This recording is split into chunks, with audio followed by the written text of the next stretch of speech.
non-family members, and I don't know how they know this, but Big Brother's watching, was they could see that, like, I think they could figure out the baseline.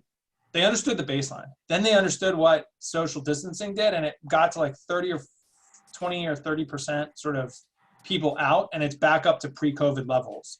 So the interactions of non-familial cell phones basically being within 6 feet is now back to pre-COVID levels. So in San Diego County, at least, we are back to normal without businesses. So we're out in the parks and kind of out. I mean, I ride my bike and run almost every day now because, well, I mean, it's nice. It's 70 degrees because I can. Yeah. That's true. But it's, we're back to normal activity levels, and we're going to end up taking the Boy Scouts hiking in the next week or two, and we'll just enforce like a 5 or 6 foot distance for them to hike.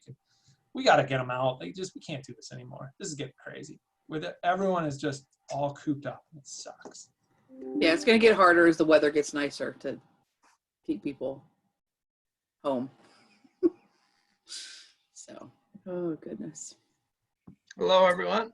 Hey, Mark, how are you this afternoon? Well, trying to keep my COVID haircut under wraps again today. I see that.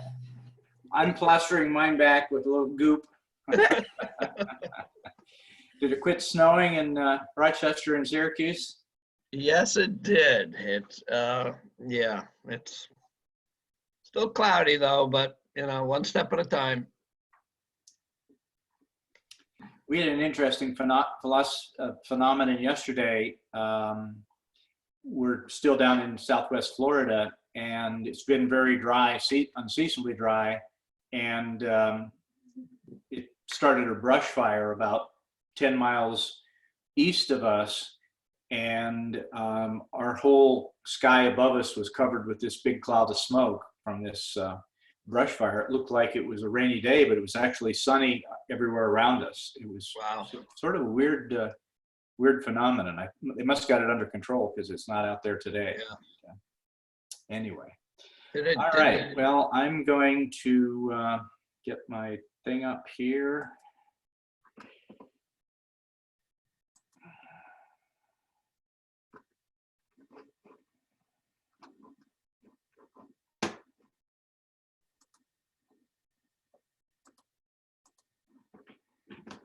And I will share my screen.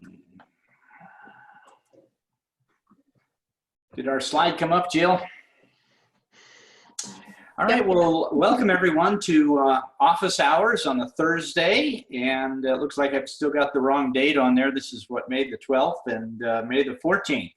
Wow, time is going by. It seems like Groundhog Day, same day every day. Anyway. Welcome to Office Hours on May the 14th. I'm Stephen Tweed, and this is the opportunity for our friends, our clients, our readers to come together on a Thursday afternoon to catch up with some of the things that are happening in home care, and an opportunity to support one another by sharing ideas and encouraging one another.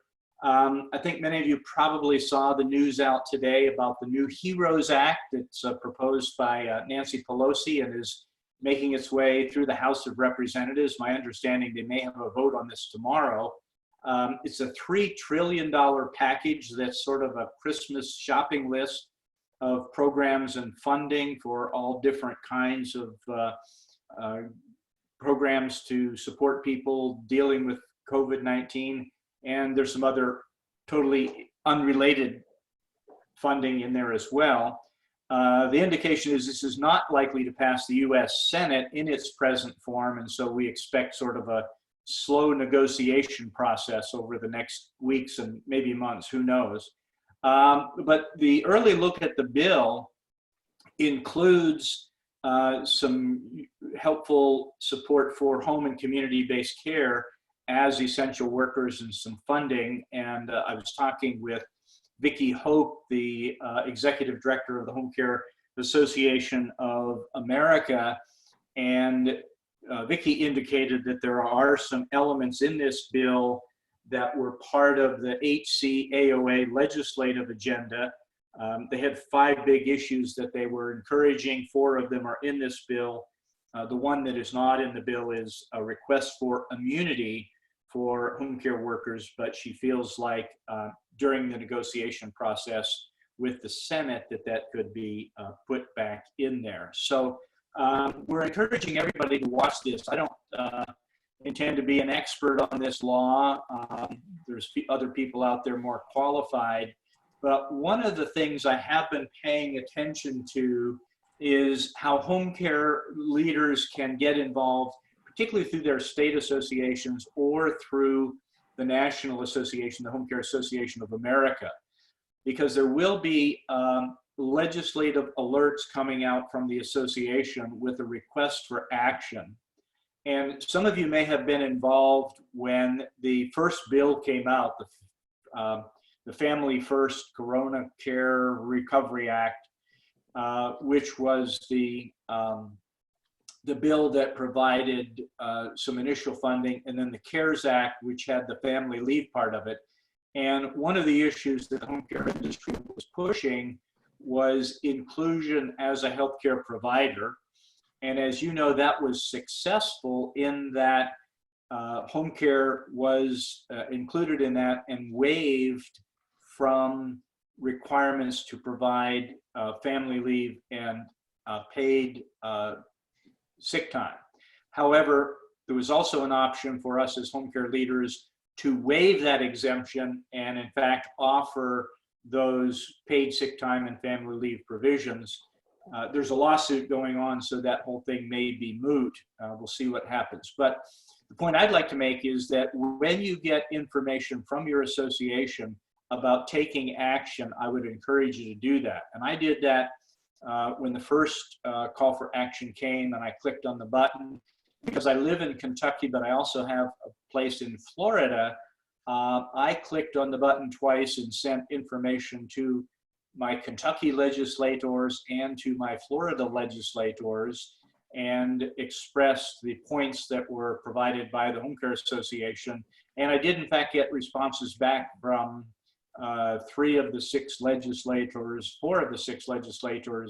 that I reached out to. So I would encourage you to do that, because I think we're, as an industry and of course as an association, gaining influence on the legislative and regulatory front. So I'd encourage everybody to be engaged in that process. Tuesday of this week, we kicked off a 3-part series of live web conferences for the Home Care Association of America. And as part of that, we've been doing some research on the impact of COVID and this whole crisis on the home care industry. And as part of doing that research and facilitating that panel, I was able to get some insights that I think are pretty interesting, and I hope we'll have some conversation about that in our discussion today. So as we look at the short-term impact of this crisis on home care agencies, a couple of things popped up from our panelists. One was we're seeing an increase in interagency collaboration at the local level. And so while in the past, home care was highly competitive at the local level, and we have a large number of small to medium-sized companies in a very crowded marketplace, what we're now seeing is coming together of agencies that are similar and collaborating with one another. Not necessarily every agency in a local market, but a handful of agencies come together. One of the big areas that we've seen that has been in the area of procurement of personal protective equipment. We've seen a couple of cities that have agencies to come together and formed a little buying group to buy equipment. We're also seeing this whole notion of PPE procurement, training, and education will be a big part of how this crisis is impacting the industry. The whole use of personal protective equipment, I think, will be different going forward, and that's not likely to go away.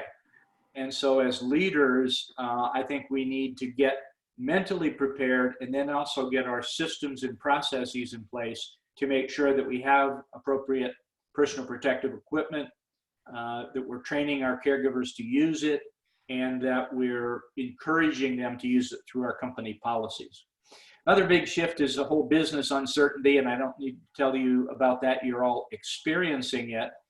But it does lead us to think about how do we as leaders encourage our team members as we go through this uncertainty. The good news is that care is an essential business, and that pretty much all the agencies I work with are still providing care. Some are way down in hours per week. Many are a little lower or flat, and we've got a few members that are actually have seen an increase in their hours as a result of some of the shifts in their local community. The other big question mark is the legal liability if we choose to provide care for COVID clients, or even if we're not providing care for COVID clients, if one of our caregivers happens to be exposed and then carries that into the home of a client. And so we've been doing a lot of looking at things like liability insurance coverage and what's covered and what's not. And I was talking to David Dickey at the Solutions Group last week, and he was indicating that most policies have a waiver for this pandemic, and if they don't, new policies coming out certainly will. So we'll have to look at that. And then the Home Care Association of America, as I mentioned, is really encouraging legislative and regulatory action to limit liability, because they're very much concerned that many agencies have chosen not to provide care for COVID positive clients. And one of the reasons is the potential liability. We'll talk about that more in a moment. And of course, we're seeing reduced revenue and increased cost across many agencies. So these are some of the short-term things that we're seeing, and I'm sure all of you are seeing similar kinds of things. As we look at the longer term, there's a couple of, I think, really interesting impacts that are going to create interesting opportunities for us. One of the big ones is home care's role in the healthcare continuum. And the fact that as an industry, we lobbied the regulators and the legislators to include us in that exemption from the family-friendly Family First Corona, you know which one I mean, the FFCRA, the waivers and the family leave and the paid sick time, has gotten us recognized as a healthcare provider as part of the healthcare continuum. And I think that's going to be a huge opportunity going forward, and we'll talk about that in more detail in a moment. The other thing that we see long-term is the demand for higher skilled, more complex care. I know many of you on the call today, and many of you have been around this industry for a long time, and you can remember when in the early days of what we now call home care, much of it was companion care, and companies weren't doing hands-on personal care or the assistance with the activities of daily living, but they were doing light housekeeping and meal preparation and other companionship kinds of things. And the level of skill has grown over the past decade, so that most companies today are providing hands-on personal care and assisting with the activities of daily living. As we have seen, the expectations on caregivers to recognize symptoms of diseases, to be able to take temperatures and vital signs, and do some other care that increases the skill level, which also means it's going to increase the level of training and education required for our caregivers. Another big area of impact is going to be the whole area of telehealth, data collection, and technology. The early technology impact obviously has been office staff, people working from home and using remote scheduling software and cell phones, and now Zoom, video, and a variety of things. We're also seeing a dramatic increase in the use of telehealth. And many of you know my wife, Elizabeth, who is my business partner and runs another part of our company where she provides executive coaching to executives in hospitals and now in academic medicine. And she's been on Zoom pretty much every day for multiple hours, coaching these physician leaders in a large academic medical center. And they've been talking about the dramatic increase in telehealth from a physician perspective, where physicians on equivalent to Zoom, talking to a patient or talking to another physician in a remote location. And their use of telehealth has gone up 100-fold in the past 8 weeks, and they expect that to continue. We've also heard a lot about the data around COVID and the uncertainty about facts and data.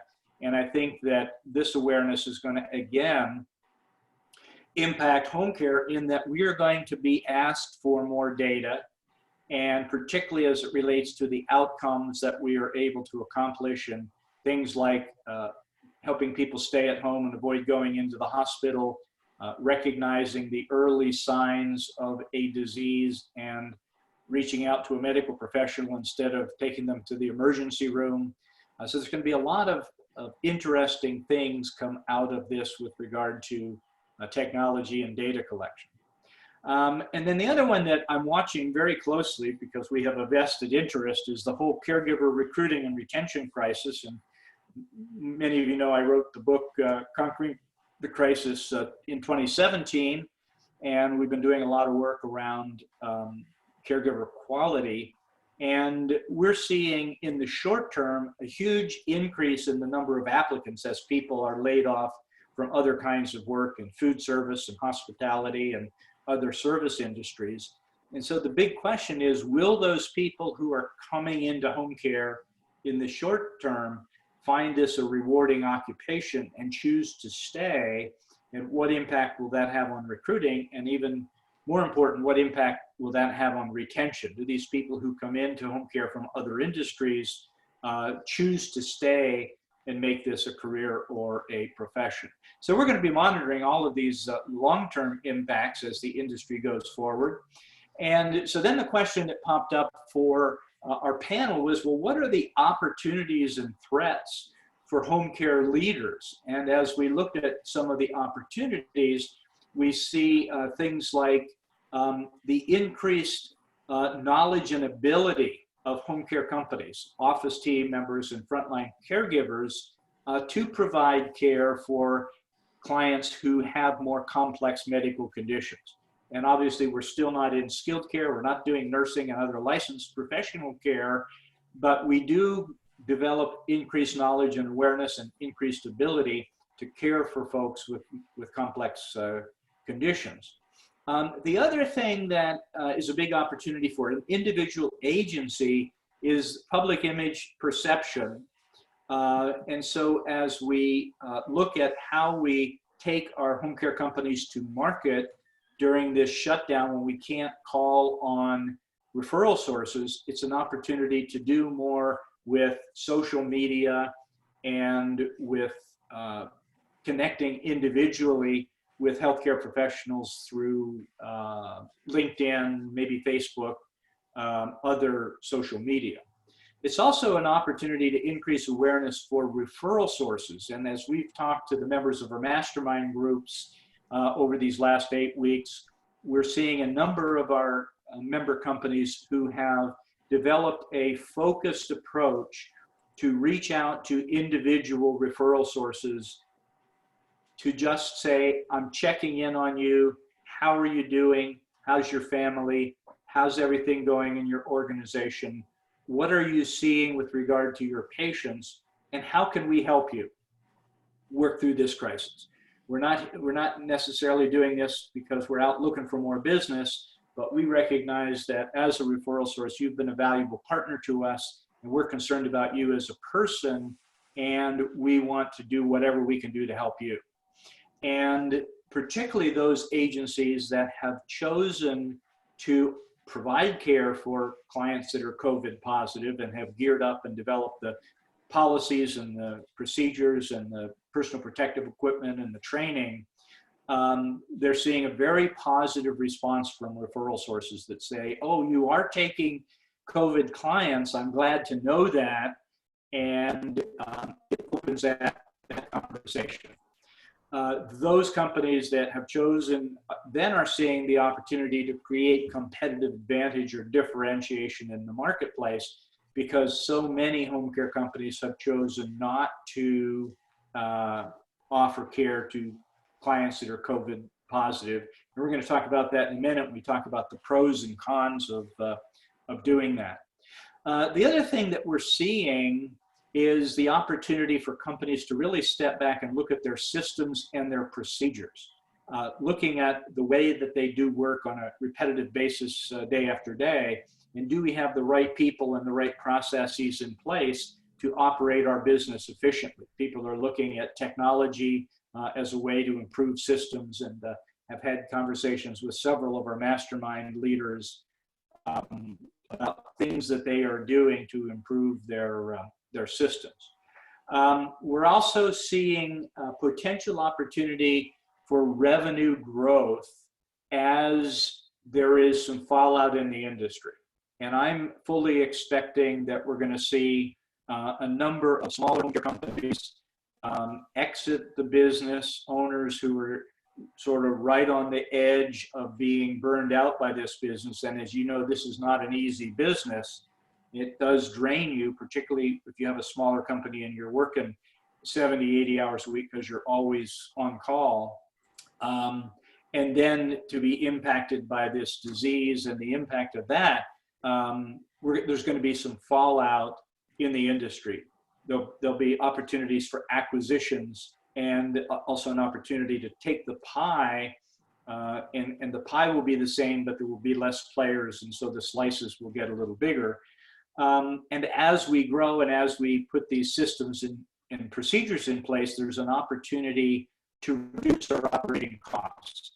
And so we're going to be, again, watching how leaders take advantage of these opportunities going forward to strengthen their business, strengthen their public image, strengthen relationships with referral sources, and create competitive advantage in the marketplace. At the same time, we recognize there are some threats to agencies. And one of the big threats that we talked about the other day in our web conference is that we don't know what we don't know. There are a lot of unknowns going forward, and some of those are known unknowns. That is, we know we don't know. So we know we don't know how long it's going to take to get COVID under control, because we know that we don't know how long it's going to take to create a vaccine, or how long it's going to take to get testing up to the levels. But there are also some things that we don't know that we don't know. It's the unknown. And those things will pop up, and we need to anticipate and be prepared for how we're going to deal with this. We mentioned the legal liability, and we're continuing to understand what's happening, watching the news and our sources that talk about some of the lawsuits that have already been filed out there, so that we can help owners and CEOs move forward in reducing the potential liability from all of this that's going on. The other threat is the whole issue of revenue versus profitability. If revenue stays flat and costs go up, whether it's the direct cost of caregivers with increased wages and bonuses to get them to work, or whether it's the increased cost of personal protective equipment, obviously that affects your gross margin, and therefore it affects your bottom line. And as I mentioned, I fully expect to see some folks get out of the business simply because the margins aren't there anymore, and they're tired, and they want to end this business and do something different. And then the big threat is the whole caregiver retention. If we hire a group of people right now who come to us from other industries, and then as other businesses open up, they choose to go back there, and we have a big surge in caregiver turnover. So we'll be watching and paying attention to that. We work closely with folks at Home Care Pulse, who do caregiver satisfaction, and also do the industry benchmark. The benchmarking study will be out here shortly, so we'll find out what turnover was in 2019. So these are some of the kinds of threats that we are seeing out there that we're cognizant of, and having conversations with owners about how they're addressing the opportunities and the threats. And then the final piece of this is, it really goes back to this decision about caring for clients with COVID-19. And as I mentioned, we're doing this series of web conferences for the Home Care Association of America and a number of our mastermind members are serving on the panel for that. And so as we're getting ready, the next program where we talk specifically about caring for clients with COVID is coming Tuesday, the 19th of May at 2 p.m. Eastern Time. If you're interested in tuning into that, go to hcaoa.org, and you'll see on the homepage a button to take you to that event. The webinars are free for HCAOA members, and I think it's $60 for non-members.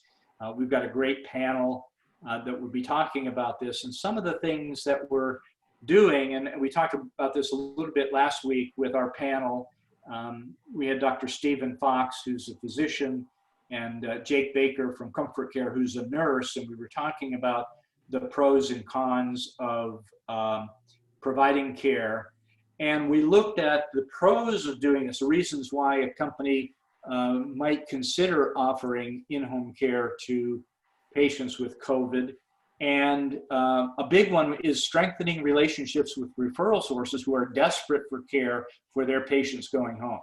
So hospital discharge planners, skilled nursing facilities, social workers, particularly with the rehab units in those nursing homes, because patients are very reluctant to go into the nursing home, even if it's for that 21-day stay under Medicare, because of the extreme transmission of COVID within nursing homes. So the opportunity to strengthen those relationships.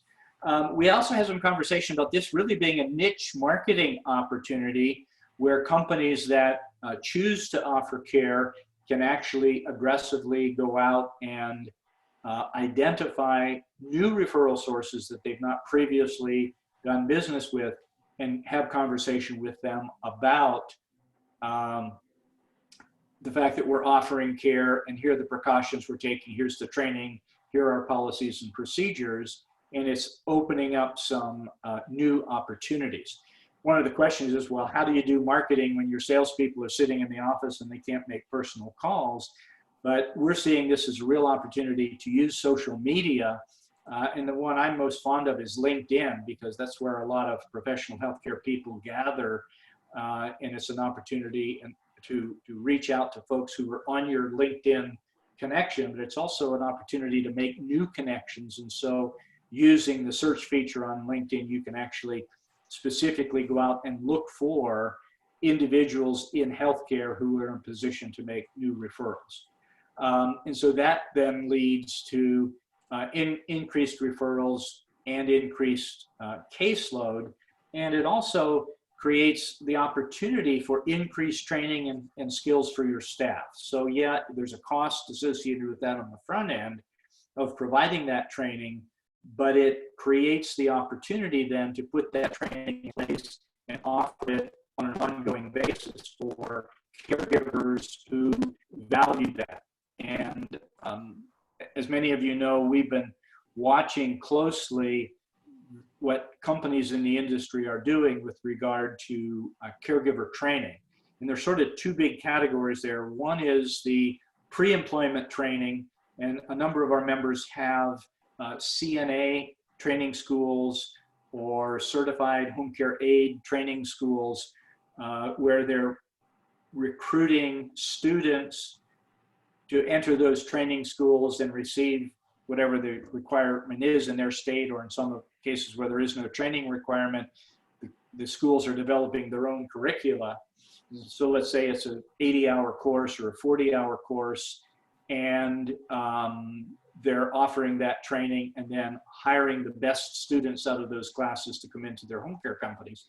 And I was talking to one of our members who has a CNA school, and they said during this crisis, they've increased the number of students coming into their school, and they've increased the number of graduates that they're hiring into their home care company. The other training is the ongoing in-service education provided by home care companies for their current employees. And we have a number of companies that have training centers. Of course, you can't bring people into a training center today, and so they've learned how to do that digitally. More and more companies are doing online training with their new applicants in the place of coming into a physical location for orientation. They're doing that online. And there's been a growth of online education programs for caregivers. I don't know if you saw the news about 4 or 6 weeks ago that Home Care Pulse has acquired the online training company In the Know. And so In the Know is now part of Home Care Pulse, and they're doing some exciting new things with that, that program. So some of the reasons why we might consider caring for COVID clients, the cons, the reasons against it. The big fear that everybody has expressed to me is the fear of carrying COVID-19 from caregivers to clients, you know, that will expose a client, they'll get sick, they'll pass away, and the liability that goes with that. The other concern is exposing our caregivers. And obviously we don't want our caregivers to be sick, but then there's the, you know, if they are exposed, then there's the quarantine time and the family leave and the paid sick time and all of the costs associated with caregivers who are exposed. And then the whole professional liability thing that we talked about several times. The other big thing we have heard about as we've talked to a number of companies about this is that they've chosen not to provide care to COVID-19 clients because they can't find staff who are willing to go in and do that care. And it's been very interesting, the differences there. We've had, you know, one company that said they had an overwhelming positive response of their caregivers who said, yes, I'm willing to go in there, assuming we have the proper protective equipment and protocols to protect us. And had another agency that said, well, we were all set to go. We had the equipment, we had the protocols, we had everything, but we couldn't get any of our staff who were willing to go in and take those cases. And then the other disadvantage is the added cost of compensating caregivers and providing the personal protective equipment. And pretty much all of the companies that have talked with us that are offering care to COVID-19 clients have increased the compensation to caregivers. The most far-reaching advantage of that is a company that is in fact actively taking on new clients with COVID and caring for their own clients with COVID.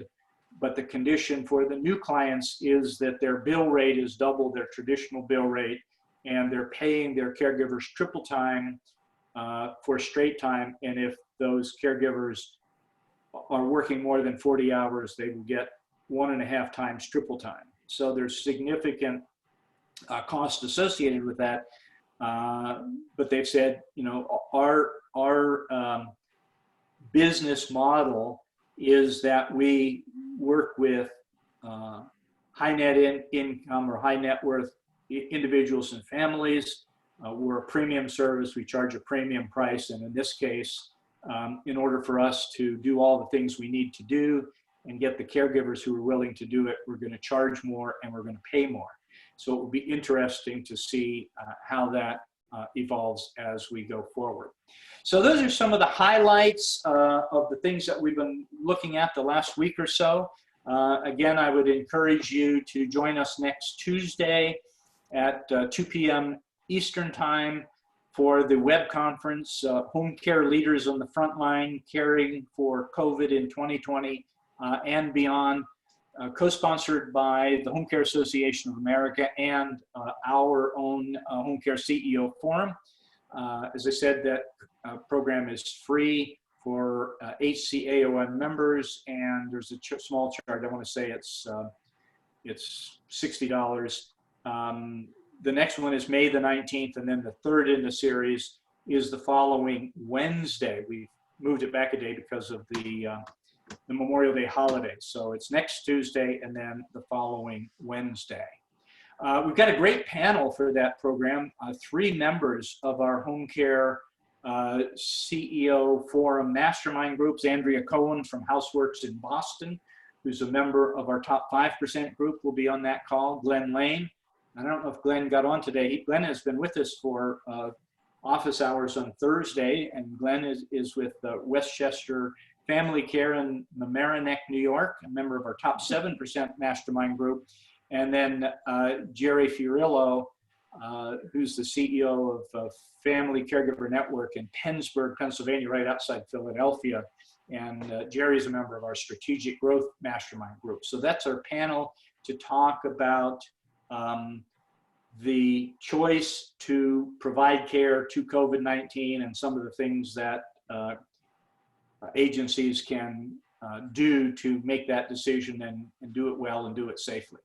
So that's sort of the highlights of what's going on with our panel this week. And so I'm going to stop sharing and just pop up here and see what questions, comments, observations, smart remarks any of you may have about any of the things that we've talked about today. Thoughts, observations, comments? Hey, Steve, I'll chime in here. Sure. Yeah, Dave. How are you? I'm good. You? Good, thank you. Glad you're with us.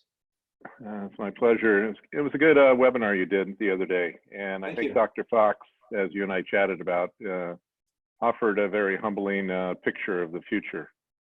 But the key takeaway for me was that his statement, and the more I think about it, he's probably true, is that most of us, even though we aren't today and we aren't, are going to have to, or we will end up with a majority of COVID-19 patients. So we got to be ready.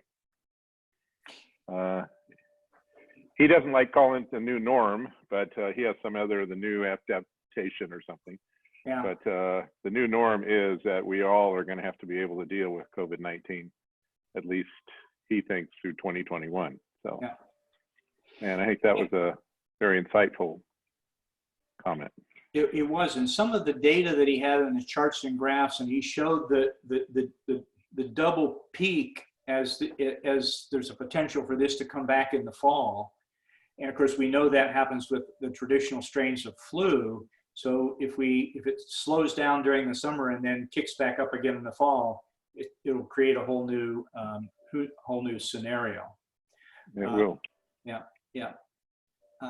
Glenn's here. Glenn, I know you've done a lot of work on this and have made a decision to go ahead and offer to provide care for COVID clients, and you're going to be on our panel on Tuesday. Anything that you would add for this group here today? No, I mean, it's very situational in terms of the biggest thing is to find willing caregivers, and money is not always the issue. In many cases, it's not both ways. I have one caregiver that has done 3 for me. He's on his 3rd that just started yesterday. And it's just the way he's wired. Each one has really just appreciated it. He's been with 3 males that were all high functioning, cognitively okay, that just really, were impacted. And he just keeps going. And so I've had a few people kind of surprise me in their willingness. And then after that, once you have the caregivers, then it's just getting the right cases that you think are going to go on. Not that you're wishing them not to recover, but basically that in one case, it was a real fire drill in the hospital. It had come from the right referral source. It was in a facility that we really want to work with. But in the end, once he recovered a bit in the hospital, it didn't go on after that. So, and then having the equipment, which we feel decent about, the procedures we feel decent about. It's not something I can do a lot of, but in the right situations we can. And then really gearing up for recovering clients, for clients that maybe aren't positive or aren't symptomatic any longer, and just helping them get stronger. That's a good point, Glenn. And back to Dave's point, caring for clients will be part of the process going forward. We're going to see probably a lot of requests for clients who were COVID positive, have recovered, and we don't know about the immunity and will that come back. Do you have any insights on that, Glenn, and what you're seeing with regard to clients who are post-COVID-19? So I've got a couple of them. In some cases, the hospitals are testing them negative, or the nursing homes are. In some cases, they're not. We are seeing people recover. We are seeing people getting tested and antibody positive, although not many people have gotten the test that quantifies the antibodies. And I think even with that, we still don't really know what that buys them. I have caregivers now who are positive for antibodies. But again, I don't know that that means they should go right back into the fire, especially I have several. One profile, a caregiver I have is older, maybe having some other, just similar to us, some other existing conditions, and they've gotten it and they've beaten it. But I'm probably less willing to send them into a more high risk case now than I was, even though it's potential that they do have some immunity. Sure, sure. Andrew Huber is with us from Martha's Hands in St. Louis. Andrew, welcome. Glad you're here. I have a question for you. And I will have a brilliant answer for you. As I recall, Andrew, John said the other day when we were on our Mastermind Monday call that you all have not yet taken COVID positive clients. Is that right? We've not taken COVID positive clients. What we have done is clients that have been hospitalized or in the home had a diagnosis at home and were self-quarantining. The big question is, when can we restart, especially for an existing client, when can we restart? And so the guide, and again, this shifts a lot, but the guidance we were getting was 2 negative COVID tests at least 24 hours apart, or 7 days of symptom-free. And that's been kind of the guidance we've been given to restart care for people who've been either suspected or proven to have COVID-19. And then anybody who's coming back into our care, and this could be somebody who just decided the adult kids are taking care of their loved one, or they were hospitalized, or they're coming out of an assisted living, it's a new client. We're kind of looking at a 14-day window and really enforcing heavy use of viral protection protocols and PPE usage during the first 14 days of initiation with, or re-engagement with Martha's Hands, again, for the client's protection and for the caregiver's protection. Now, your agency, Martha's Hands, is unique in that you have a very heavy nursing orientation. Eileen, the founder, is a nurse, and she built the business around that nursing model. And I know that you have built great relationships with the hospitals in the St. Louis marketplace. So as you're talking with your nurses and with your referral sources, what do you see this looking like going forward, longer term? How's that going to impact home care in the future?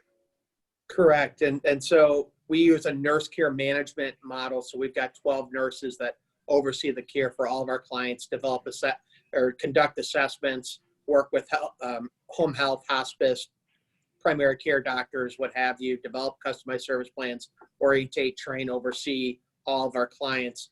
And what's really been what we've always talked about, but I think has really come to the forefront is, and Missouri is a non-licensed state, so anybody could set up a home care company out of the back seat of their car. But this COVID-19 situation has really been an eye-opener to families, been an eye-opener to referral sources, whether it be hospitals, home health, hospice, to say, you know what, we can't just trust the last person who gave us donuts. We've got to look for professionally run organizations. And so while we took an initial dip, we are going gangbusters with referrals from hospitals, Medicare home health, Medicare hospice, geriatric care managers, because they know of the level of professionalism and that we have nurses overseeing the care, and we've got protocols in place for the client safety and the caregiver safety. We're exploding. We're actually having to push people out to start just because we can't keep up with the rush. And I think it's behooves everybody to look at, we are a professional industry, and we need to demonstrate that and communicate that to our referral sources. Don't just give the referral to somebody who gave you donuts last week. Really, you need to be looking for those professionally run organizations. So I think that's kind of my takeaway from what's happened. Hey, Andrew, real quick. Oh, my brother Steve. Hi. No relation, just last.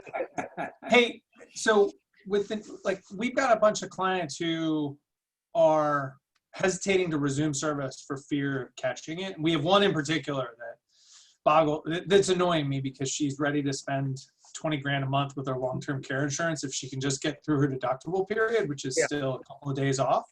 Yep. But her husband's on a cancer trial. And so she's just like, I'm not going to do it.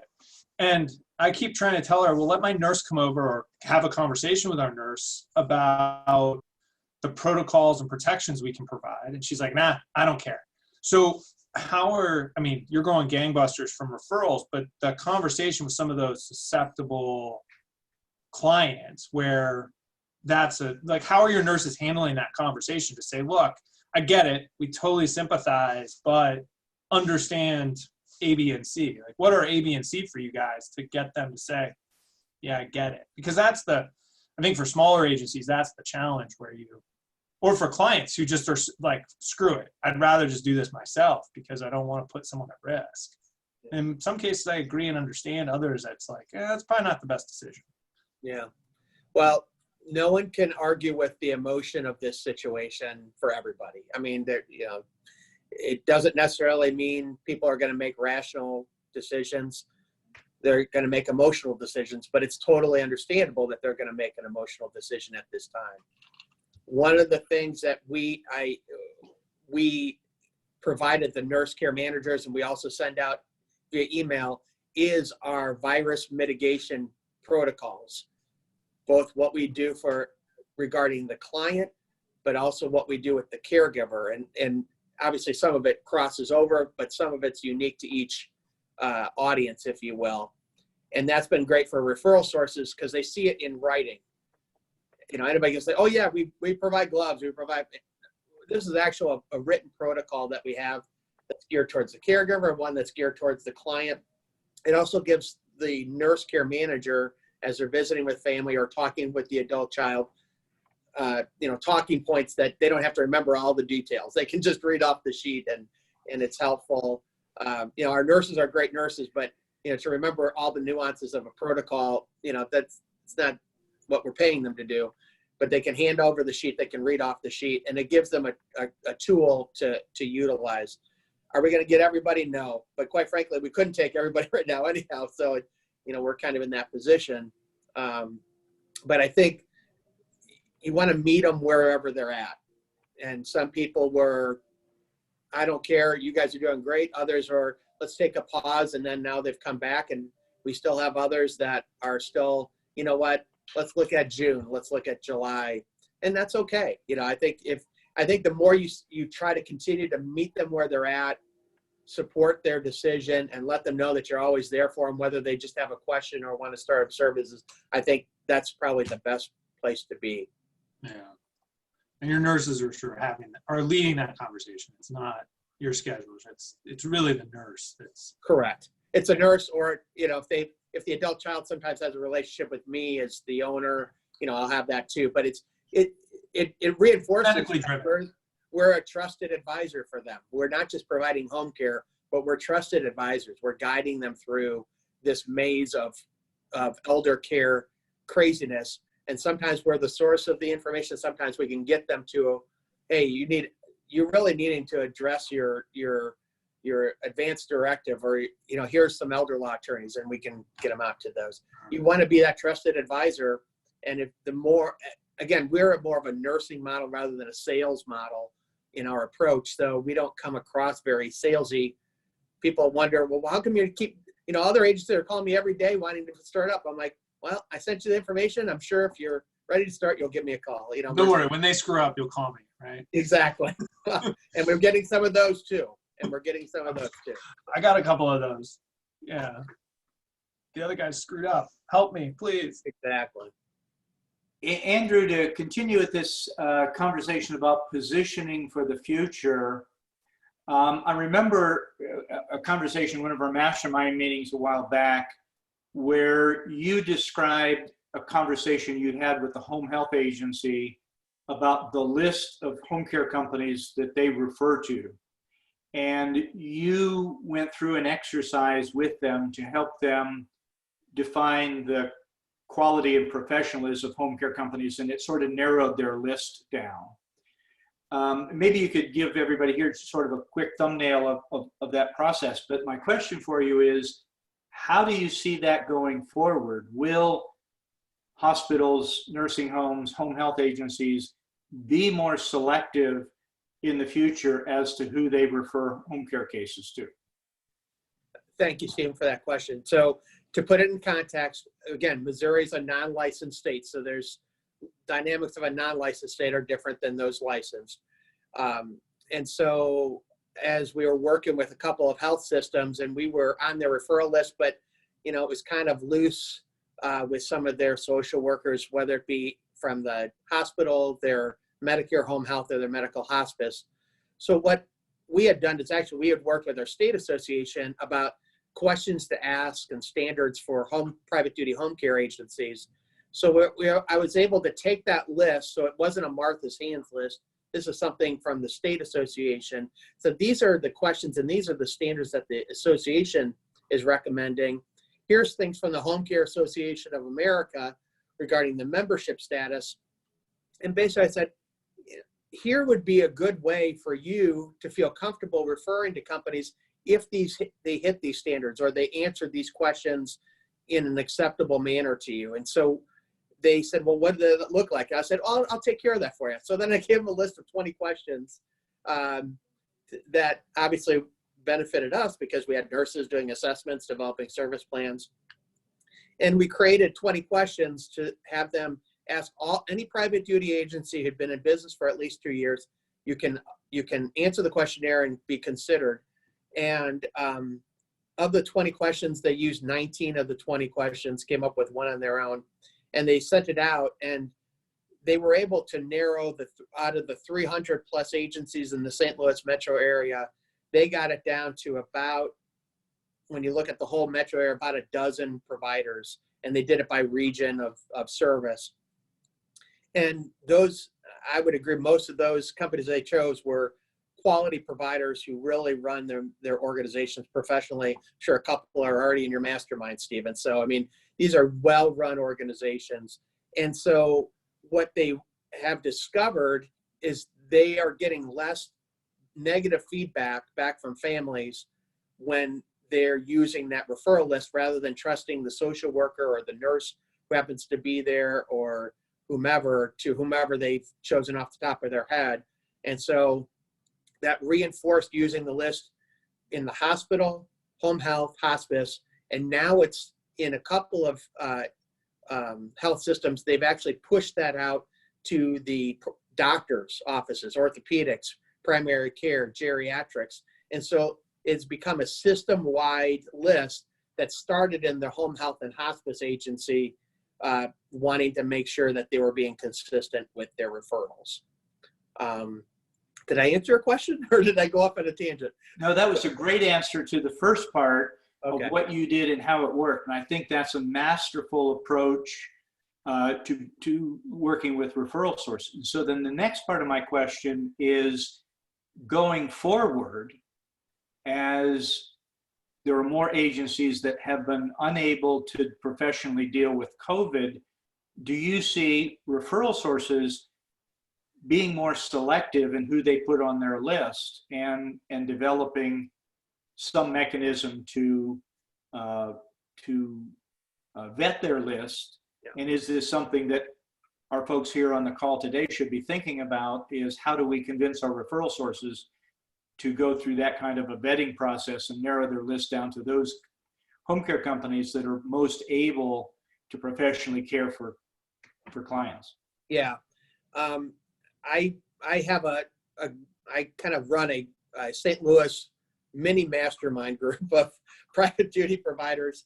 We're just sharing information. I think it's always good to play nice in the sandbox. And so, we kind of share information. We meet every other month, and of the 50, 3 have already gone out of business. And that's just in the last 60 days. I think a lot of smaller agencies that have been struggling, this probably puts them out of business. So I think there's going to be some natural pairing of providers. I think, again, you go back to try to find a third party that you're using to justify what you would determine as quality measurements. Again, we use the Missouri Alliance for Home Care list, which actually we had created, so that was kind of nice, and the Home Care Association of America membership criterion. I'm not sure if you guys are members or not, if you've actually read the membership criterion. They've actually done, thanks Bob, and they've actually done a lot of work on membership criterion that really talk to quality standards. You're never going to be able to, get it down to the individual caregiver, but you can, I think they've developed standards that an agency can follow. And so I think if you put those together and saying, this is not a Martha's Hands or, whatever your agency is, this is what the industry says are the quality measurements, and how you meet those or exceed those. I think in this time when people can't just trust who's dropping off the donuts, I think it's a really good opportunity for everybody to saying, here's the quality measurements that the industry has set, and here's how we meet or exceed those industry standards. And I think more and more of the referral sources of value, hospitals, Medicare home health, Medicare hospice, geriatric care managers, elder law attorneys, financial planners, people who have some level of professionalism in what they're doing, I think will value even more now and in the future that you've been able to develop quality measurements for them to use.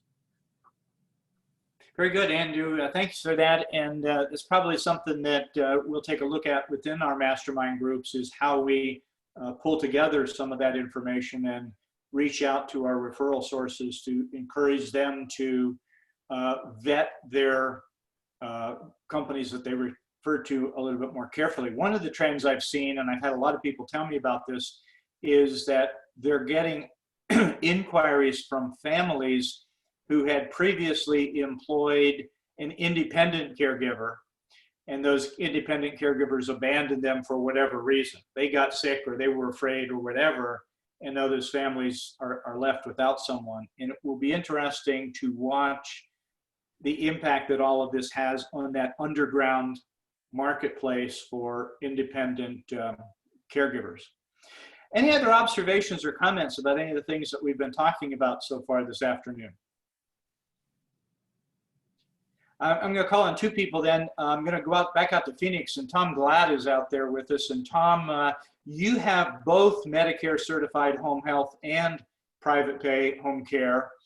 What's happening on the Medicare side from your perspective that you think will have an impact on the home care side? Well, can you hear me now, Stephen?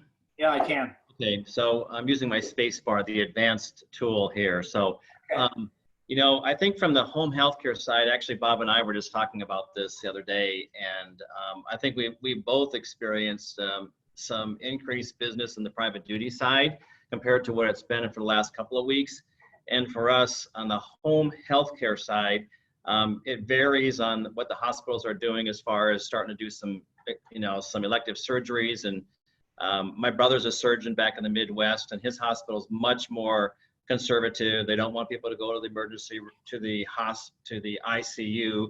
They only want them in there for maybe a day. Here in Phoenix, they're saying, hey, up to 96 hours stay and maybe a couple days in the ICU. So they're allowing more sicker patients, more complex surgeries to start happening. So I think for us in the home health side, things are starting to pick up. And I think just in talking to others across the nation, that is starting to happen too. So still our physical therapists are struggling a little bit. But I think that, again, one of the benefits, because we have a Medicare certified company, that we do pick up a kind of a cross fertilization. People will need private duty, and people on private duty will go to home health. So, still we'll see how this is all going to shake out. I think this is for the long term, like somebody said earlier. It's going to probably be into next year before this all ends. So, just people working remotely and just trying to feel connected. I think one of the things that you mentioned earlier about what are some of the things that we're going to be doing differently. I think for our private duty side, I don't know about most of you, but I feel that once the private duty people go out and start working, they really aren't that connected with the office. And so we're starting to do more Zoom meetings. So it's allowing them to be more connected, because to get them all into the office for a meeting historically for us has not been very successful. So we do some CEUs, but not everybody's going to come in for a CEU. So I think that's going to help us to be a more acceptable way of connecting. I mean, the home health side, we've always connected, and doing Zooms now, I think is going to help them from having to do a lot of traveling. Okay, good. Thank you very much, Tom. I'm going to put my buddy on the spot. I'm going to go to Andy Tysinger over in Virginia Beach, Virginia. Andy, I know you and Tom are really on top of a lot of the trends in the industry and where you see this going. What have you guys been talking about in terms of the impact of this on home care going forward? Yeah, Stephen, and thanks. We are, I think we share the view of a lot of you all, and somebody said it earlier, right after you kind of saw the presentation, that this is going to be a really long experience, right? And I think it's going to be hard for us to avoid, caring for recovering patients, for I think there's just going to be this sort of large and growing, not so large here in our market yet, but growing group of recovering, asymptomatic but positive tested clients that need care. We're seeing, right now 1 to 2 referrals a week that we're kind of having to say, listen, let's connect up. We just got one. The gentleman was on hospice, but was positive, and we said right now we are not in a position to do that. However, we've got most of the PPE we need. We're still acquiring some of that.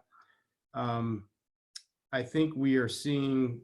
So it's funny, we just did a Survey Monkey, it's not funny, but it's coincidentally, we did a Survey Monkey question to all our caregivers and went out this morning or late this morning. And we've got 330, 35 caregivers that work every week, probably another 30 or so that don't work every week. But we've got back 132 responses. It was one question, and we asked, basically we set it up that, many home care agencies are, in our industry are discussing and debating how to approach COVID positive or COVID recovering patients that need care. And, worded it as you might expect. And we said, we have not taken on positive patients, active positive patients, and are requiring sort of negative testing and so forth to provide the care. However, would you, if provided the proper training, if provided the proper PPE, and given a premium pay rate, I think we put in $15 to $18 an hour, something, not outrageous, but certainly would have gotten somebody's attention. And 31 people replied yes out of 132. That's about where I thought it might come in. I was a little surprised, but maybe that it wasn't a little bit higher. But it's interesting of a pretty large group of caregivers that responded. 30, a little under 30% agreed that they would. So that was interesting feedback that we got today, and makes me feel a little more comfortable that we may be able to move down a path of a subset of caregivers who, if they choose, if the schedule makes sense, to work with maybe just a set of clients that or a client that has enough hours to warrant, we may put some real stipulations around which clients we take, or you have to have a certain minimum number of hours. You're going to pay a significant premium rate. I don't know how we can't do that to be able to afford to pay the higher rate. So that may discourage some cases from coming on. But yeah, I think we're seeing more reasons to be open to this and to, you know, the PPE is becoming a little easier to acquire. It's still expensive and not on every corner store, but so I think that's kind of where we are. We're certainly seeing demand pick up after an initial drop of about 8 or 10% middle of March for us in Virginia, the southeastern part of Virginia Beach, Norfolk. It fell very quickly and rapidly. Bottomed out in late March, early April, and we've bounced back pretty significantly. I think Andrew said it earlier and a couple of others that the demand has really surprised us. You know, we were scrambling this week for overnight caregivers after having kind of been sitting around, not sitting around, but, you know, we had a meeting last week trying to be proactive about, you know, retention bonuses, sign-on bonuses. What do we need to do for how long? You know, we've got sort of a premium COVID retention pay program like most of you have in place short term to try to attract these caregivers. The applications were down in April, as you might imagine. I think we've been a little bit surprised that they haven't jumped more significantly in the early part of May, given the unemployment rate, given the premium pay we're offering in our market at least. And so it's been a little interesting. I think we're fighting a little bit of the maybe hesitancy to jump back into working again full time. We're fighting a little bit of the premium unemployment pay. We're hearing that, we're seeing that. So, but positive overall, I think, given could it be a whole different world, and we're not out of the woods by any means. But I think Tom and I are feeling much better about things. There's my friend just popped on. Hey Tom, you want to add anything? I've been listening.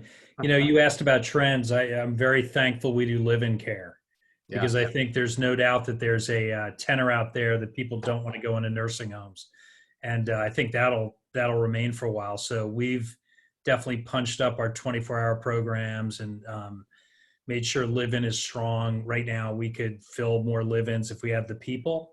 I don't know how many people out there are doing live-in care, but it's a good time to look at it, I think.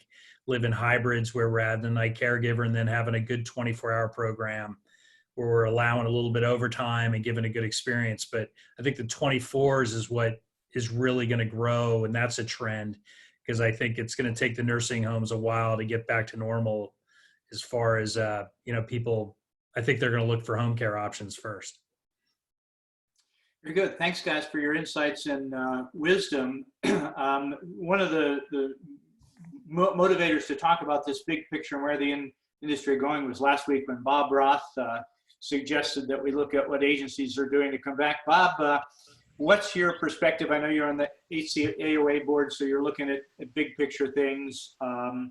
HCOA is doing some new things moving forward. Give us your insights from that perspective. Well, first of all, I was on early, and then I had to take off to do another video conference call, and that seems to be the order of business these days. And I can't thank you enough to do these visits with you, Stephen. This is really good to have this type of forum. Thank you for talking about the HEROES Act, and thank you for putting up the HCAF initiative so that everybody can get out there and get your messages out to the legislators. HCOA has been really good about that, as well as all of you that are members and even not members, to make sure your voice is heard with the legislators. I will say this, I appreciate you guys, Andy and Tom, talking about COVID-19 and what this world looks like. The state of Arizona, and Tom and I have talked about this, we just opened up for business, and it really is incredible. Andy, you were mentioning how it was kind of a little quiet for a little while, and it was really eerie. Man, oh man, we opened up last Friday, and we're fully opening up tomorrow, and our phones are busy. And Tom, you're absolutely right. I think live-in, if you can do live-in, you do it really well. It's a great solution. But I do want to talk about COVID-19 because, it is a sticking point with Vicki. Vicki's a dear friend of mine, and I know she's a dear friend of yours, Stephen, for many years.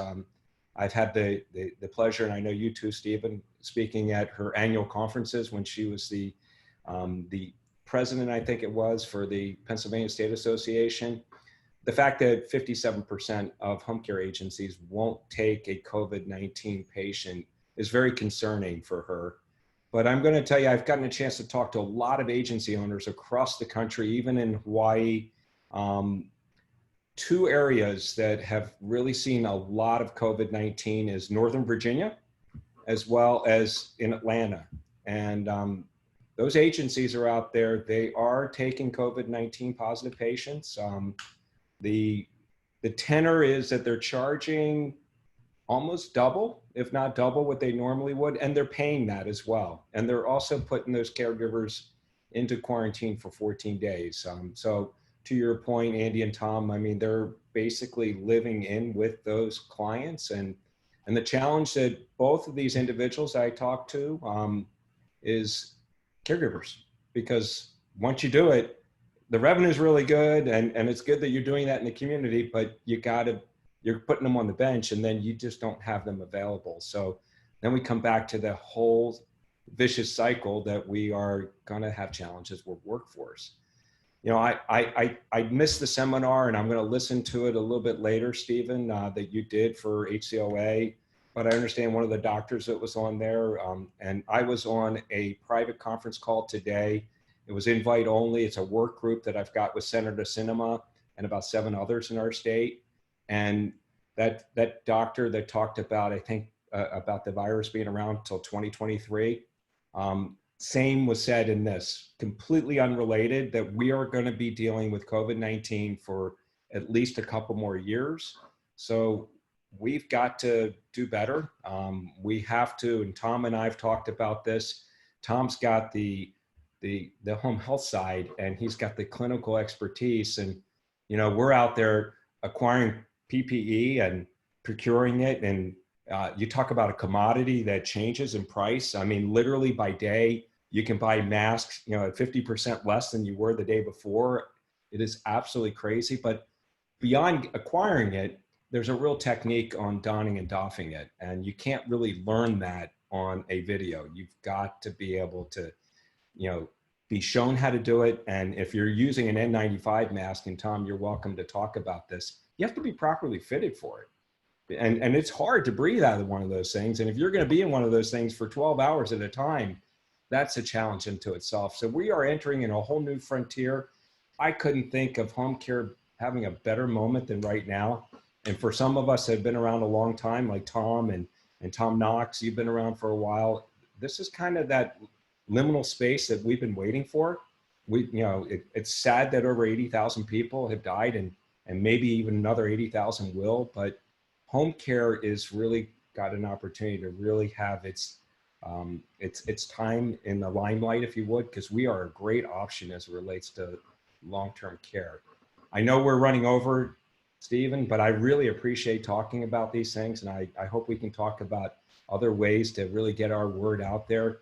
I want to thank Visiting Angels. I want to thank Right at Home. I want to thank Home Instead for all those commercials that I watch on TV, because they are really doing a great job for not just their franchises, but they're doing a great job for home care. They're really helping to find that this is an option for so many that are out there that are looking for a place to care for loved ones. And those people are really afraid about putting them in assisted living, because the stories are endless, and we don't even need to talk about those. But thank you, Stephen. Well, thanks, Bob, for that big picture overview. And just another tidbit, and then we're going to wrap up here.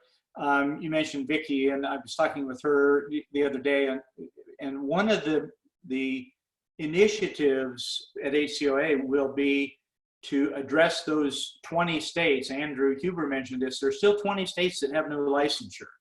And so there will be more of a movement, I think, in those states, not to make it a burdenshire licensure, and there are a few states where it's really burdensome, but to have some level of standards of operation for agencies. So we'll follow that as well.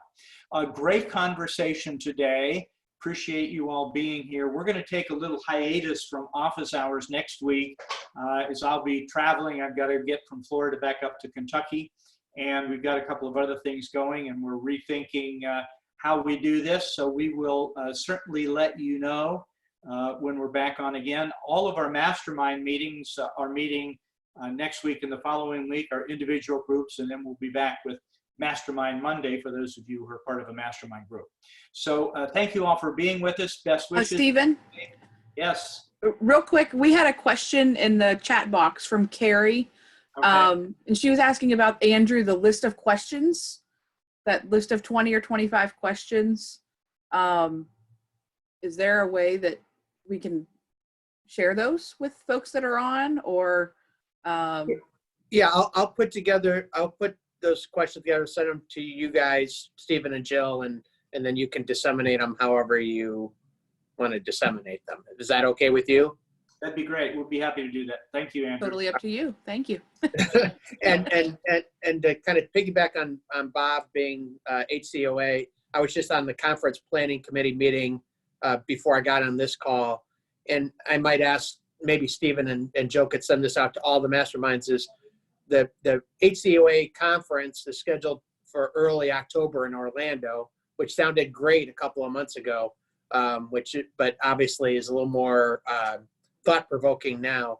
And so maybe, as Andy Teisinger sent out that survey to his caregivers, maybe we can send out a survey to people in Stephen's group and figure out, if we still held the in-person conference in Orlando in October, first week of October, whenever it is, would you be comfortable attending an in-person conference? And maybe we can generate that, because they're still trying to figure it out. I think we need education, we need motivation, we need support now more than ever, and we'll still need it in October. But just trying to figure out the right venue and opportunity for that. So maybe if that's a way we can kind of survey your people too, that would be great, Stephen and Joe. Absolutely, Andrew. Let us Thank know you, when, Andrew. and let us know what you'd like to do, and we'll be absolutely happy to reach out to our list across the country and ask people those questions, because we're 100% supportive of HCOA and all that the association is doing and has done. So just let us know and we'll help you. Okay. Thank you all for being here today. We'll be back in touch when we're going to kick office hours off again. If in the meantime, if there's anything all that we can do to help you or support you, visit us at homecareceo.com or send us an email. Andrew will send us that list of questions. We'll put that together and get it out for folks. And I think that'll probably be a good office hours conversation.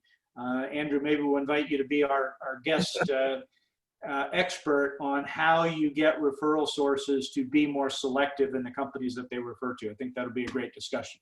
So thanks, everybody. Have a great week. Be safe. We'll talk to you soon.